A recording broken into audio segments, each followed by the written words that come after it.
சொல்ற மாதிரி அந்த கட்சியில் அவங்க சொல்றாங்க.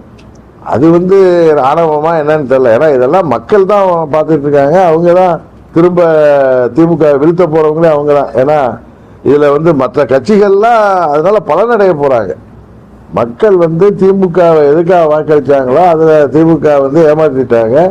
தேர்தல் வாக்குறுதிகள் எல்லாம் நிறைவேற்றல. அது விவசாயிகளா இருக்கட்டும், அரசு ஊழியர்கள், ஆசிரியர்கள், மருத்துவர்கள், இளைஞர்கள், மாணவர்கள், ஏன்னா நெசவாளர்கள், தொழில் வச்சிருக்கவங்க, தொழிலாளர்கள், பிசினஸ் பண்றவங்க, அனைத்து தரப்பு நான் சொல்றது, தமிழ்நாட்டில் வாழ்ற அனைத்து தரப்பு மக்களுக்கும் அவர்கள் சொன்ன வாக்குறுதிகள் எல்லாம் நிறைவேற்றாம ஏமாத்திட்டு வராங்க.